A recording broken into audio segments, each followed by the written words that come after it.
Добрый вечер, добрый день, дорогие друзья. Я, как и обещал, Юрий Михайлович и Виктор Викторович в гостях. Опять и тема не очень веселая и очень неприятная, и на сегодняшний день прогрессирующая тема в нашем обществе – это суициды. Как среди молодежи, так и среди, ну, скажем так, даже не взрослого поколения, а среднего. Хотя вот и участились случаи и самоубийства пенсионеров. Виктор Викторович, с чем это связано в последнее время? Тенденция последних 2 лет. Почему пенсионеры? Вообще, это же, ну, как бы, судя природы, это ненормально ведь состояние лишать себя жизни. Особенно, когда еще делают это верующие люди, которые всю жизнь верили, ходили в церковь, потом раз и на себя накладывают руки. А как же вера? Ну, насчет веры я бы повоздержался утверждать на сегодняшний день. Хотя и говорят, что у нас тут... Громче можно? Хотя и говорят, что у нас тут возрождение веры, ну, трудно сказать. Я просто статистику привожу, что самоубийство совершают люди, которые верили в Бога всю жизнь, и это считается большим грехом, то есть попасть в рай невозможно, понимаете? И самоубийц не отпевали в церкви и хоронили за оградой. Вот. Я вам говорю, что тенденция возросла самоубийств, как от молодежи, так и до пенсионеров. Тяжело жить людям. Социальные факторы сыграли. Плюс еще добавок давления города. Ну, допустим, еще в 19 веке замечено было, что в городах количество суицидов гораздо больше, чем, допустим, в сельской местности. Люди, я думаю, в общем-то, просто давят друг на друга, это раз. Плюс еще вдобавок... Виктор Викторович, ну что значит тяжело жить? Тяжело жить пенсионерам? Социально.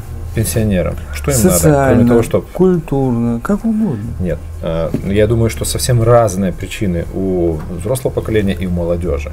Уже молодежи, чего им уже тяжело жить? Что? Я говорю про школьников сейчас, 14-15 лет, выбрасываются из окна. Здесь очень просто. Здесь, возможно, ну, как переоценка, что называется, ну, сбой произошел в ценностных ориентациях. Возможно, произошел. Здесь надо смотреть, чего человек в жизни своей хотел. Вот, допустим, я помню, на Ютубе выложили такое интересное, ну, совсем интересно, выложили такой материал. Наверное, три девчонки, и кто-то 4-й еще был, кто это снимал. Ну, одна орала, что там что ее достало, почему матерно орала, потом становится на парапет и прыгает. Вторая заходит, на нее дура, и за ней. Третья за голову уходит. Представляете, просто ни с того, ни с сего. А тот, кто снимал, нет? Там ничего не видно, ну это понятно, что не видно. Тоже соберет отзывы, то есть просмотры. Не видно. Вот вам пример. То есть такой вот спонтанный, в общем-то, раз и пошло. Но это же не показатель, вот этот случай. Ой. Ладно, не говорим там Ромео и Джульетта, да, любовная история. Ой, это не страшно, это еще таких вещей не страшно. Просто вот таких вот спонтанных. Просто, понимаете, последних 2 самоубийства произошло. Что произошло? Давайте вот посмотрим, что происходит. Человек, который убивает себя, он себя не любит. Почему? Но если мы говорим о верующих людях, почему он себя не любит? Потому что ему не на что надеяться. Он утратил надежду. Ну, скажем, надежду утратил. Он утратил веру. И поэтому вот этих 3 составляющих. Надежду на что? И веру надежду на веру в того же самого Бога. Надежду на лучшее, допустим, то, что все изменится. Надежду на лучшее на лучшую свою, в общем-то, будущую жизнь или вообще на спасение, ну если верующий говорить, понимаете? Но если говорить о молодежи, какую надежду? Они еще при родителях живут, практически они не работают, обеспечены родителями. Тут какая надежда? Где сбой? Где сбой? Где родители что у них есть? Юрий Михайлович, вот где родители давайте я вам еще где этот сбой? А что у них есть у молодежи? Все есть сейчас. Вот. Вы думаете, все у них практически есть? все, чего у нас не было. У меня жена работает, Телефоны, вот давайте я вам приведу пример. DVD, камеры, у меня жена, интернет. У меня жена работает. Времени расслабляться нет.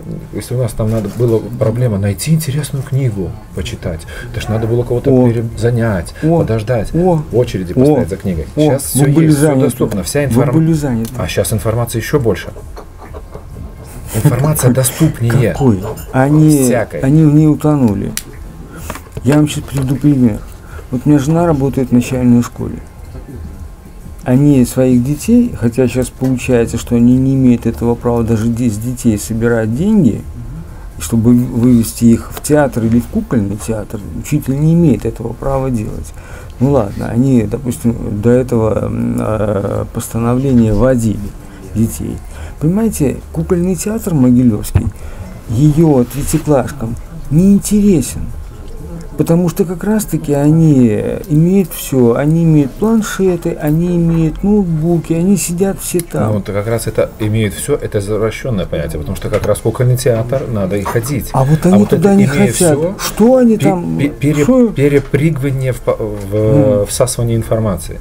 Так вот они, надо постепенно развивать. Что им там? Родители, а родителям дети неинтересны в этом отношении. Они сбрасывают воспитание. Они сбрасывают воспитание на телевизор. Потому что дети... Вы согласны с этим? Они сбрасывают воспитание на телевизор. Я хотел бы услышать, потому что Виктор Викторович очень печально, все в печальном русле это все воспроизводит. Я не согласен в плане того, что родители не интересуются детьми. Я не говорю, что не интересуется. Если позволите. Об актуальности самоубийства для нашей страны. Да, белорусы, к сожалению, совершают самоубийство вместе с литовцами. Больше всех в Европе.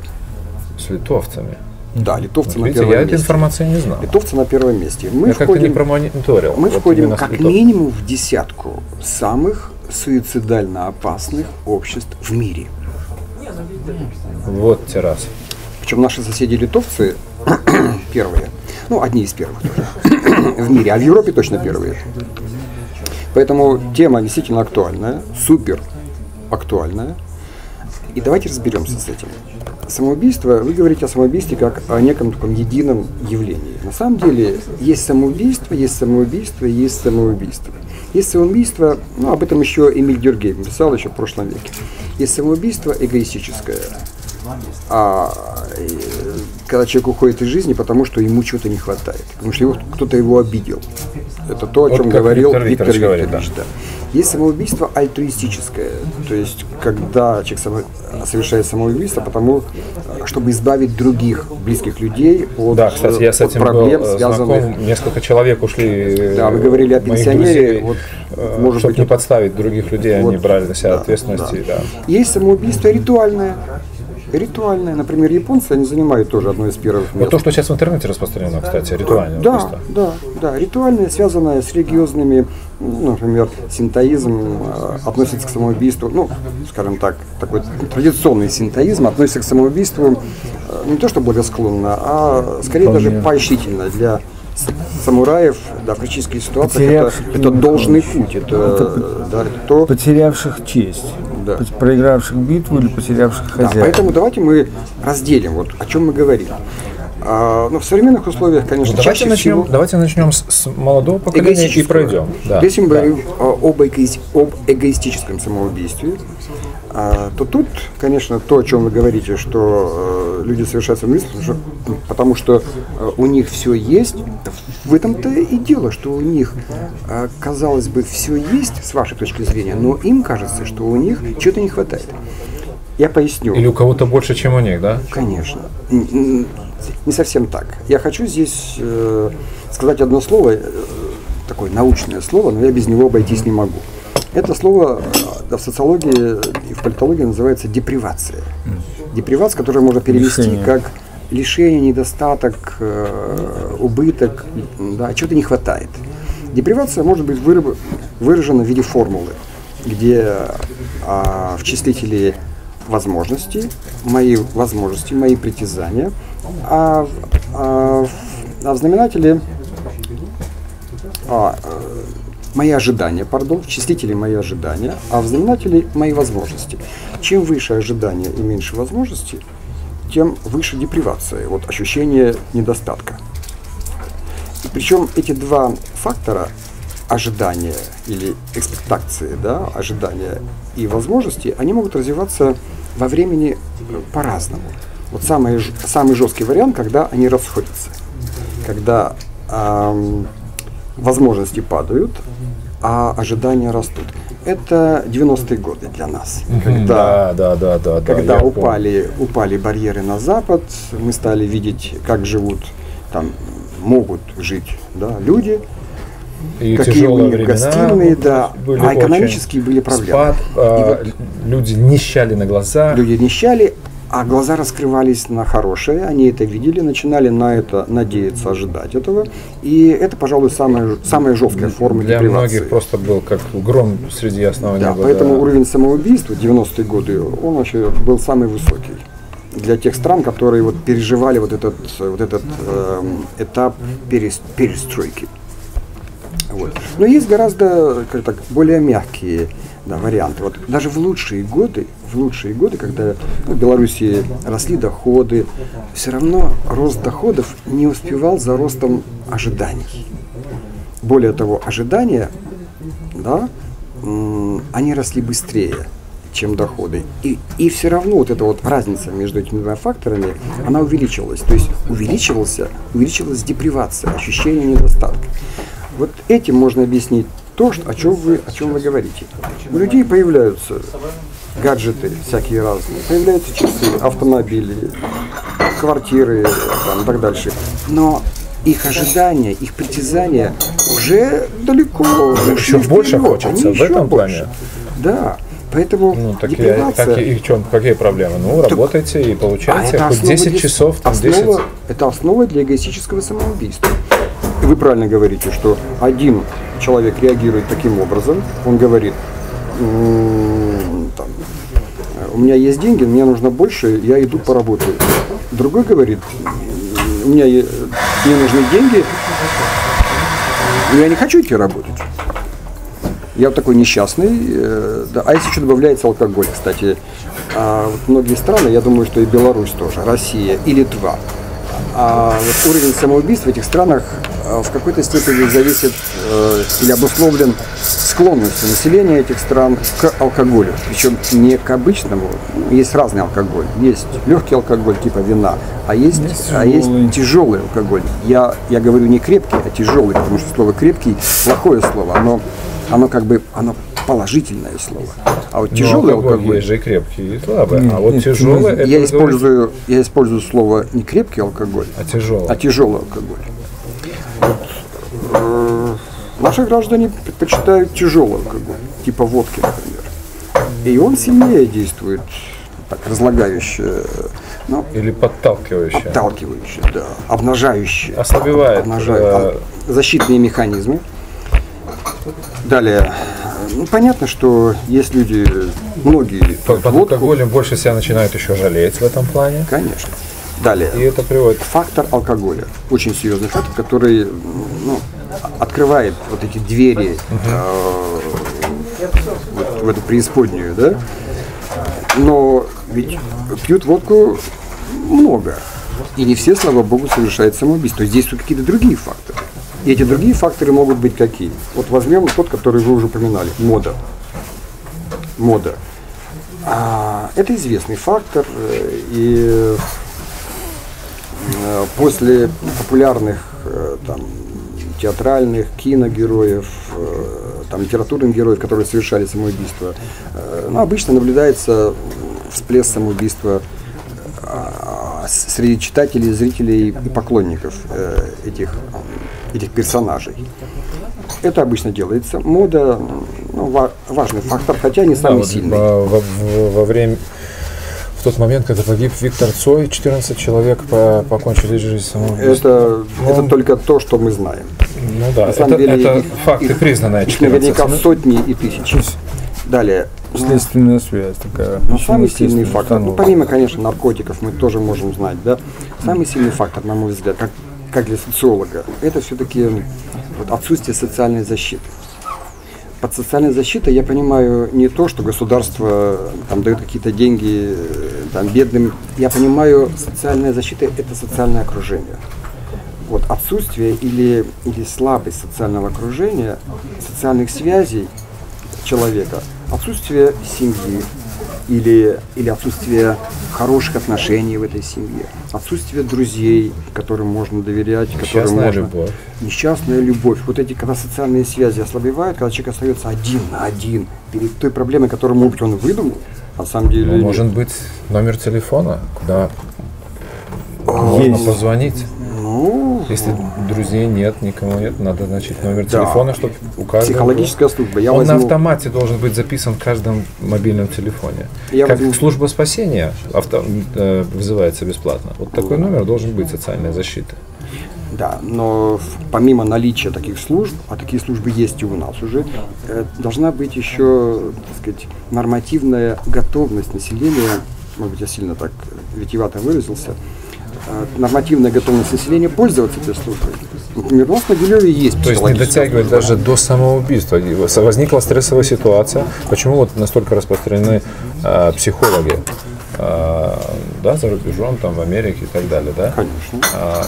Только проблема... Конечно. Мозгоправ называют. Сразу туда. Ну, вспомните, там у них вечно говорит, давайте поговорим об этом поговорим. Они все время кстати, вытаскивают вот общение, на разговор, на разговор именно об этом. Все время у себя в мозгу колупается. Да, ведь своеобразная слабость человеческая. Я бы этому не завидовал. Понимаете, когда вот функцию друга выполняет профессионал, психолог за деньги, для меня другого варианта нет. Для меня это ступень деградации. Другого варианта, если у человека другого варианта нет. Вот современное общество – это общество одиноких людей со слабыми социальными связями. Где моя жена? На работе. Я с ней развелся. Ну, например, да. У меня хорошая жена, я сейчас говорю не о себе, это я говорю зрителям, да. Да. Где мои дети? Я не знаю, где мои дети. Я знаю, где мои дети. Почти все. Где мои друзья? У меня нет друзей, потому что у меня работа за 30 километров, и я успеваю только съездить туда и обратно. Я сейчас говорю с позиции нормального, ну, например, европейского человека. Так? И вот это вот отсутствие социальных связей, отсутствие, ну да, есть какие-то коллеги, да, ну вот интимных, я имею в виду, так сказать, социально, да, а не физиологически интимных связей, их нет. Вот это одиночество, это, пожалуй, самый сильный фактор, подталкивающий человека. Кто-то в одиночестве находит удовлетворение. Не является ли это каким-то сбоем в системе психиатрической, скажем, на уровне психиатрии? Совершенно правы слова. Позвольте мне уцепиться за эту вашу подсказку и немножко развить. Совершенно правильно. У современного общества все одиноко, но, слава богу, не все совершают самоубийство. Почему же они совершают самоубийство, те, которые совершают самоубийство? Потому что их воспитали нарциссами, а не нарциссы. Для них вот их собственное существо это главное существо в мире. Это пупизм, обман, иллюзии, разочарования. Да, поэтому их страдания, их боли, их счастья, это такие всемирные, да, глобальные страдания. Они не могут видеть страдания другого человека. У них атрофировано сочувствие, сопереживание. А почему атрофировано? Да потому что они родились одни в семье. Это мы возвращаемся к прошлой теме. В семье. Все. Но не обязательно одни, Юрий Михайлович.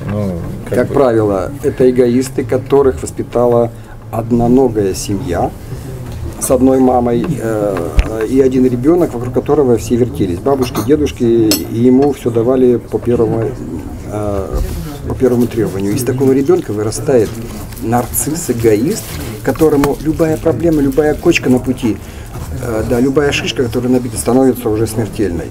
В прямом, буквальном смысле этого слова. А как же тогда самоубийство с целью избежать наказания, страх перед публичной поркой, скажем так? Это Я с самого начала сказал, что есть разные да, я говорю про то, что мы говорим только об эгоистическом самоубийстве. насколько нужно быть на самом деле смелым человеком, или насколько страх замыкает мозг, заберет в тиски, и просто лучшего спасения, чем лучше вот этой порки или ожидание смерти хуже самой смерти. То, о чем вы говорите, это альтруистическое самоубийство, это даже скорее не самоубийство, это жертва. Есть среди детей и среди молодого поколения, ну понятно, среди взрослого тут это ясно, но ведь дети так себя ведут. В школе ученики, сделав то или иное,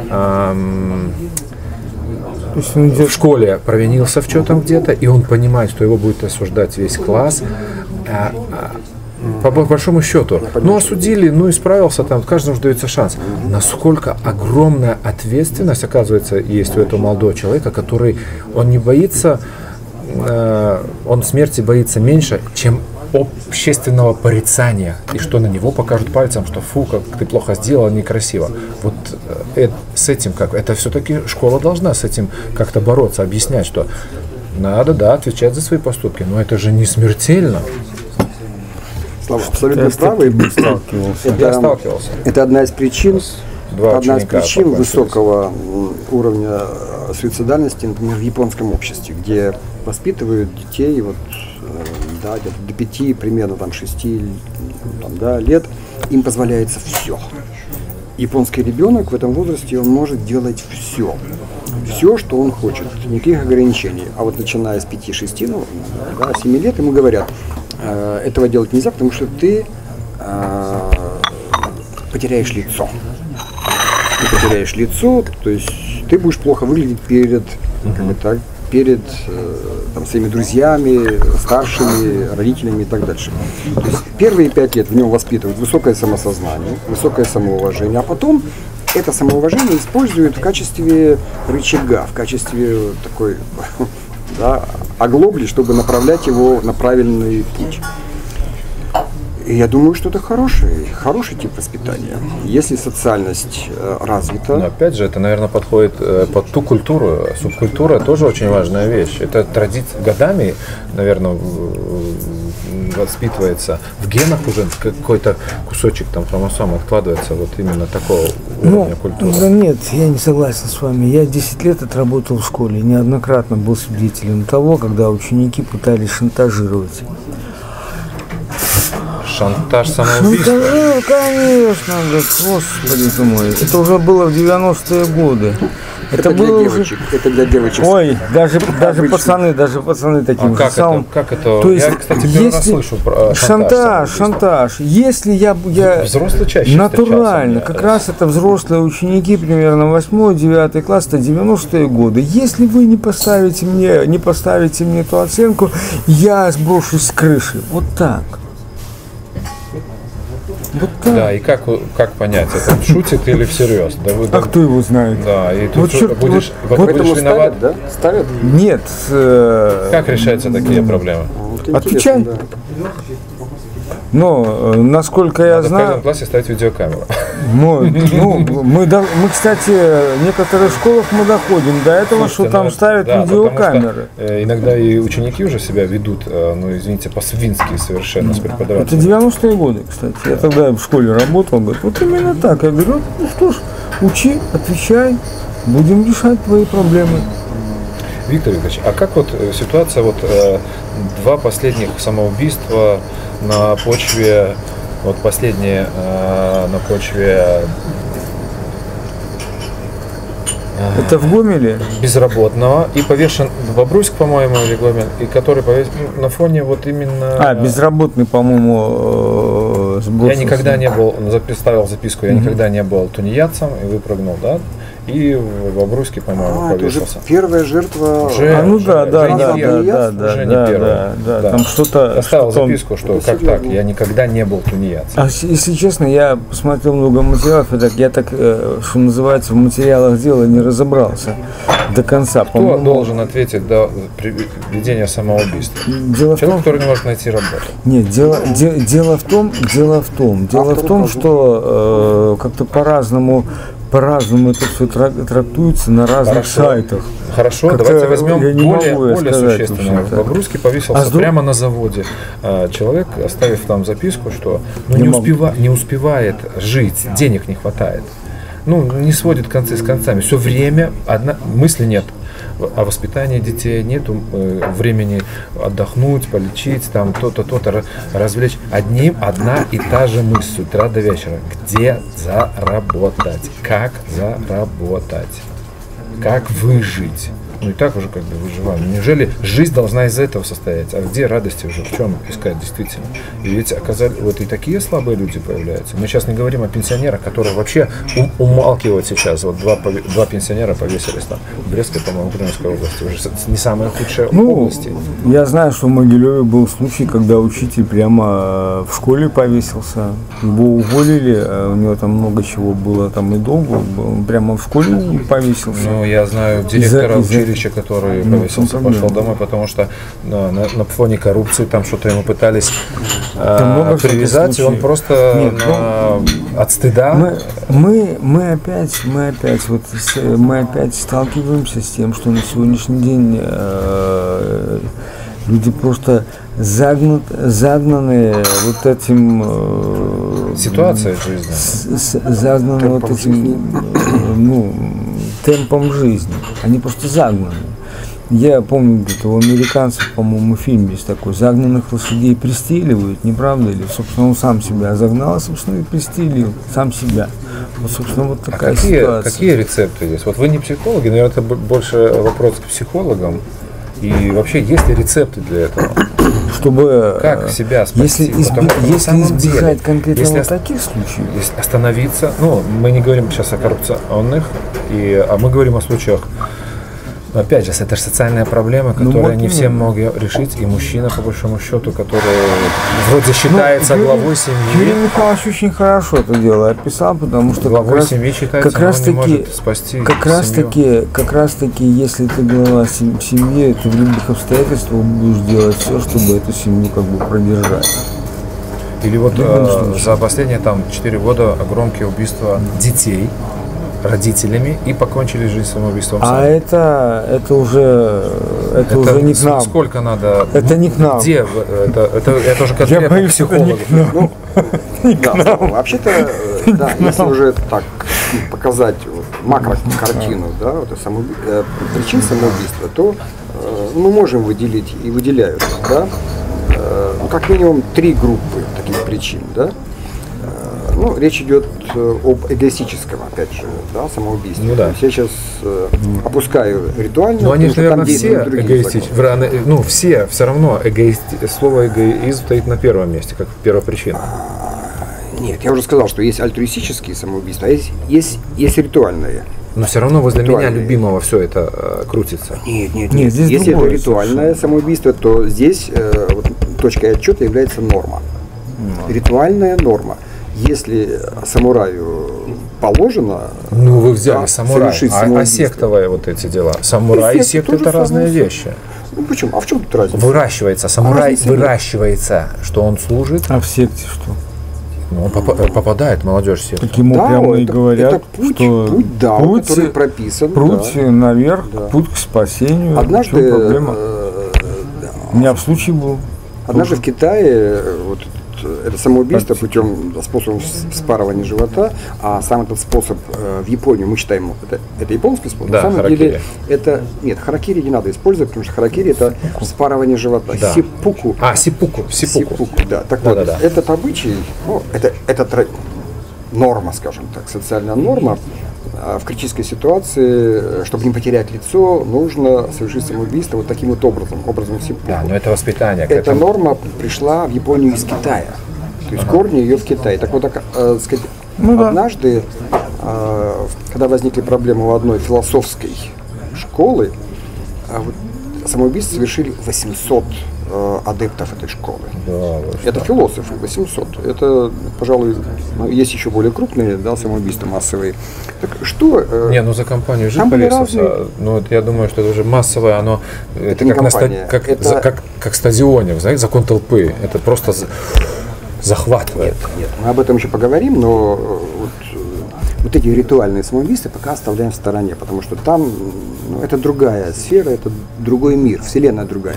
Если мы говорим об эгоистических самоубийствах, то тут мы выделяем как минимум 3 группы факторов. Не причин, а факторов, которые влияют на это самоубийство. Это природные факторы.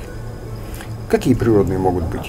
Ну, например, считается, что и есть такие исследования, существует зависимость уровня самоубийств, статистика самоубийств, в зависимости от времени года, от... Прилив, отлив, луна. Да, Да? вы смеетесь, И от дня. есть такие факты. День, ночь, вечер, утро. День недели имеет значение тоже. Вы говорите, трудный день, понедельник, да? Ну, в том числе и по этой причине. Трудный день понедельник, на Время работу надо года. идти. Вот и все для меня, что трудный день понедельник. Ну, это для вас так. А есть люди такие впечатлительные, да, которым это важно. То есть природные факторы, внешние такие, да. Есть внутренние природные факторы. Ну, например, известно, что вот финно-угорские народы, они в большей степени склонны к самоубийству. Например, венгры очень долгое время, до последних, скажем так, лет, они занимали лидирующие позиции в Европе. Венгры это финно-угорский так сказать, народ в окружении славян, там, да, германцев, романцев. Примесью Да. тюрок. Или вот, например, да, то есть природные факторы. Далее, очень важны психологические факторы, которые тоже можно разделить на индивидуально-психологические и массово-психологические.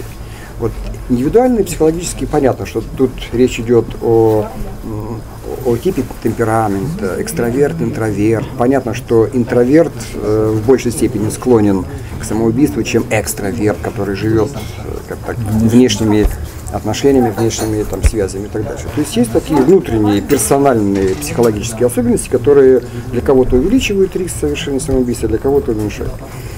А массовая психология, а вот тут уже ваш пример о заражении, да, как вы говорили, кто-то Закон там... толпы. Да, закон толпы. Когда все совершают самоубийство, ну и тут уже возникает такое заражение эмоций толпы. Это тоже имеет значение. И вот, может быть, тот пример, который в самом начале нашей беседы рассказал Виктор Викторович, когда под камеру, да, двое ушли вниз, это могло быть таким примером заражения. И, наконец, третья группа причин, на мой взгляд, самая важная, это, важно, они все важны, конечно, это социальные факторы, которые тоже можем делить на макросоциальные факторы и микросоциальные факторы. В число макросоциальных факторов мы обязательно включим, например, форму собственности, доминирующую форму собственности. Например, мы можем сказать, что частная собственность, посредством производства, как доминирующая в той или иной стране, она в большей степени провоцирует совершение самоубийств, чем, например, коллективная, государственная форма собственности. Далее, политический режим из макросоциальных факторов. Политический режим. Как вы думаете, где будет выше уровень самоубийств?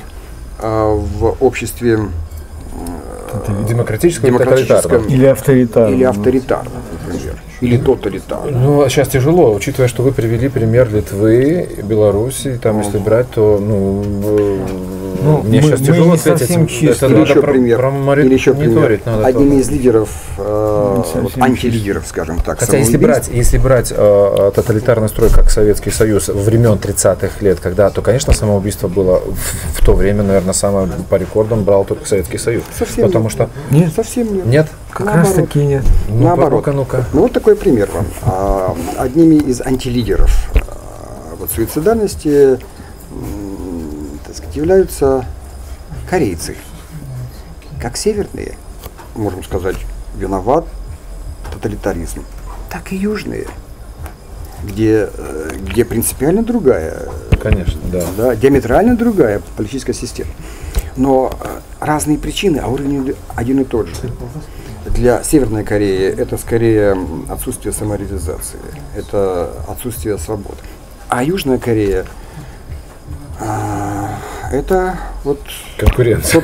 Тот пример, который привел Виктор Викторович. Загнанных лошадей пристреливать, потому что ну, вот экономика Южной Кореи, она построена на максимальной эксплуатации, самореализации, назовем эти слова через запятую, как синонимы. Ну, наверное, капиталистический строй ну, весь так построен, на самореализации. Да. А можем сказать, что это особенность той религии, там, да, буддизма, ну, да. который характерен в массовом сознании, характерен, ну, мы, конечно, должны сделать поправочку на северокорейские идеологические штучки, тем не менее, вот в массовом сознании все-таки буддизм. Хотя буддизм он не... К самоубийству относится легче, чем христианство, это понятно. Нет, относится легче. Ну, я закончу тогда уже мысль, а потом. И микросоциальные факторы, мы опять же сводимся так сказать, вынуждены выйти на семью, на непосредственное социальное окружение, вот на ту среду, непосредственную среду, в которой живет, растет, существует, развивается, функционирует индивид. Вот это, пожалуй, такая вот макрокартина, если забыть о нюансах. Ну, в любом случае, к идеальному ни одно общество не придет, суициды – вещь неискоренимая, я так понимаю. Вот даже вот если брать по статистике, в какой стране меньше всего суицидов? Саудовская Аравия, Катар, Йемен. Казалось а вот бы, Европа, а возьмем Европу, там вообще 1-2 на 10 тысяч или на 100 тысяч, по-моему, там 100 тысяч, да? А вот Европа, благополучная, в материальном отношении, Европа, она дает нам в среднем 20. А Беларусь дает от 25 до 30, ну, в разные годы. Самоубийств на 100 тысяч населения. Так, а если мы процветаем в этом плане, в кавычках, почему по этому поводу не ведется какие-то мероприятия, беседы, специальные предметы уже в школе? Опять же, тех же самых родителей надо уже как-то к этому подтягивать. Я думаю, правильно делается, многие случаи... Я думаю, правильно делается, что не ведется, потому что... Ага, то есть не уделять этому внимания, акцент на этом не ставить? Понимаете, в чем дело? Мы можем, рассказывая о том, как предотвратить от суицида, как раз сориентировать людей на суицид. Поэтому, если работа должна вестись в этом направлении, она должна вестись не школьными курсами, не лобовыми грубыми методами, она должна вестись тонкими психологическими и опосредованными методами. Или пациент не должен знать, что его лечат. И он не должен знать, от чего его лечат. Но его должны лечить. Вот такая позиция должна быть. Ну, пациент, если не хочет, он не должен знать. А это болезнь непредсказуема, она же выстреливает. Ну, то есть можно не ожидать этого эффекта. Ну, если говорить о все хорошо, потом бац, и начинаются проблемы. Только у кого-то растягивается этот момент подготовки к этому, а у кого-то это буквально. Нет, ну такого не бывает, что все было хорошо, и вдруг сразу же, так сказать, есть. Ничто не приходит случайно, ничто не случается вдруг. У всего есть свои причины. Если это происходит вдруг, неожиданно, это означает только одно, что мы невнимательны к причинам. Мы их упустили из виду. И поэтому для нас это неожиданно. На самом деле... Что вы говорите по этому поводу своим студентам? По поводу суицидальности? Да. Если у вас там вопросы возникают, задают вам студенты что-нибудь по этому поводу? На семинарских занятиях по социологии мы иногда эти темы обсуждаем. Иногда студенты выбирают эту тему для своих исследований. А мои студенты делают иногда такие исследования на опросах самих же студентов. Ну, я даю возможность студентам самим найти ответы на эти вопросы. И мы обсуждаем их потом.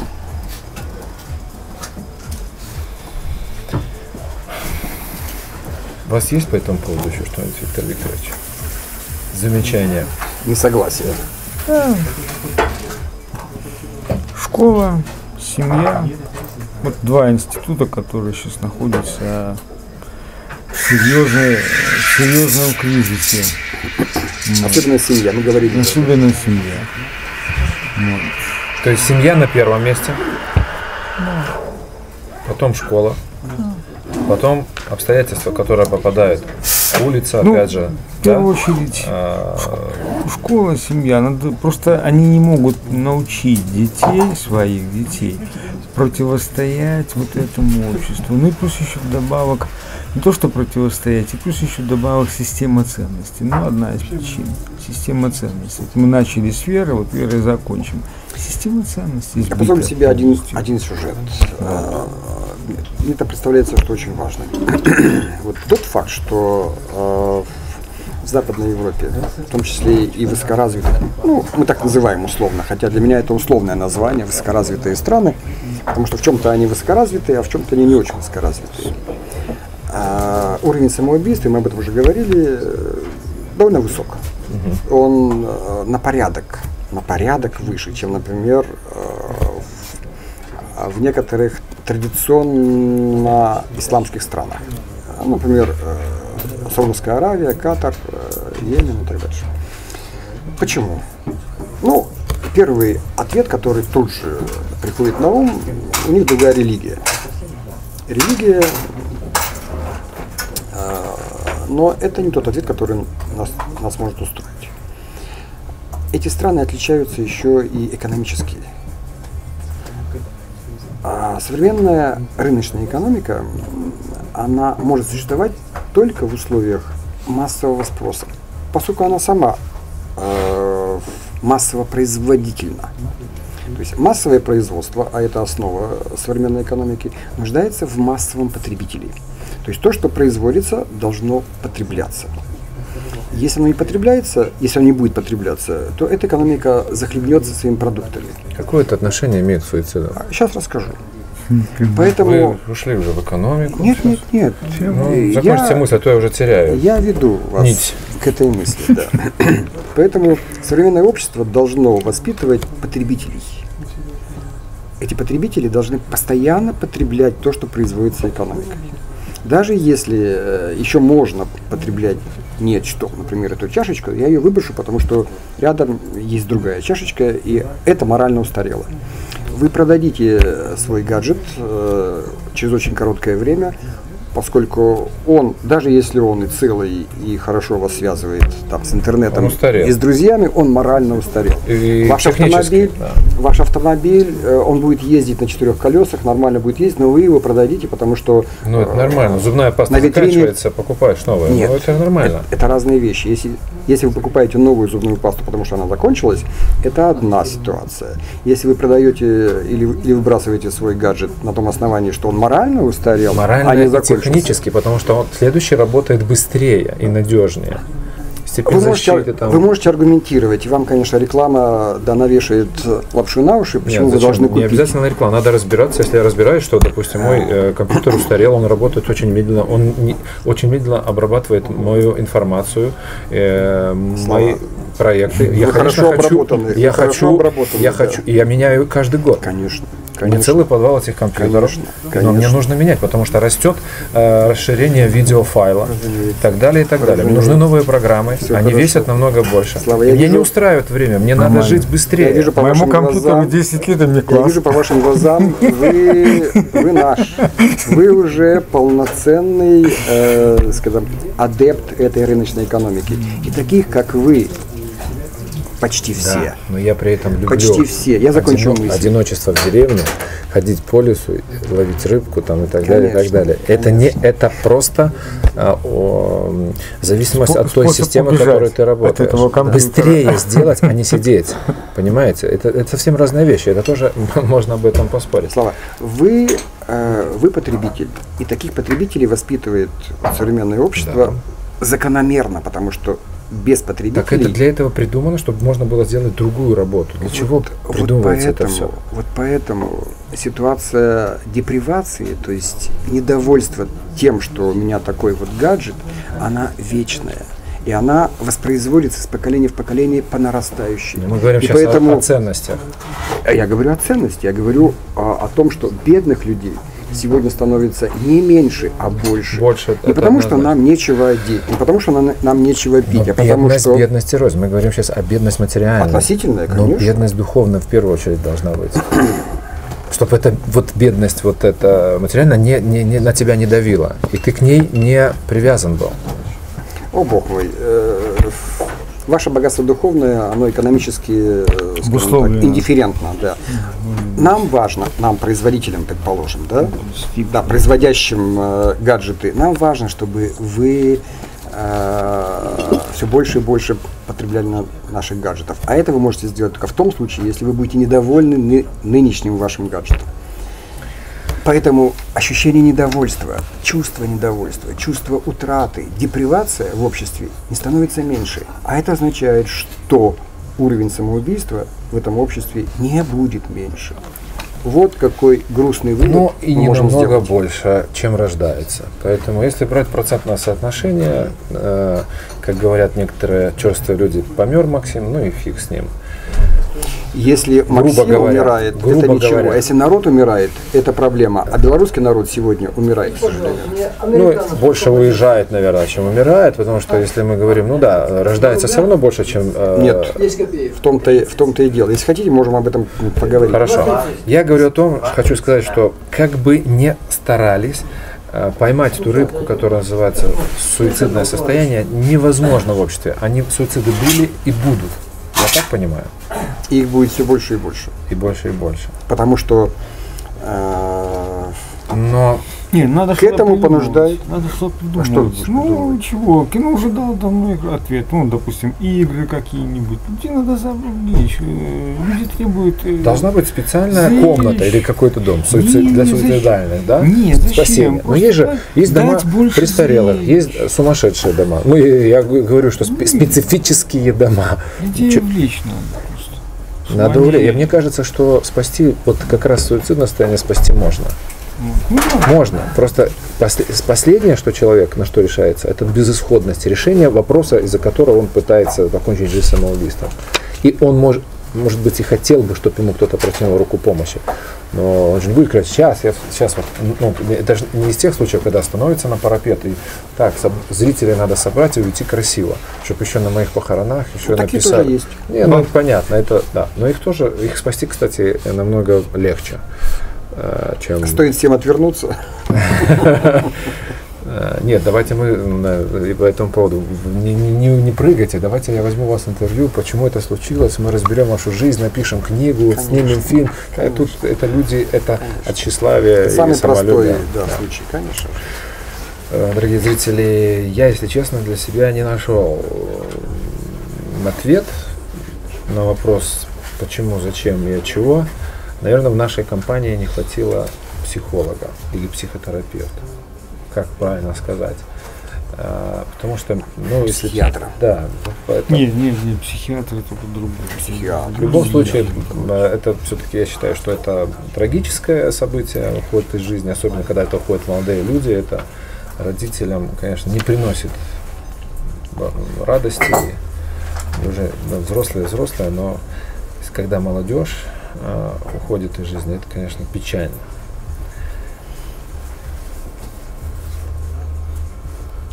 Виктор Викторович Все хотел... социально обусловлено, тут ничего не попишешь. Психологии тут не попишешь. То есть ваш выход из этой ситуации, ваше предложение?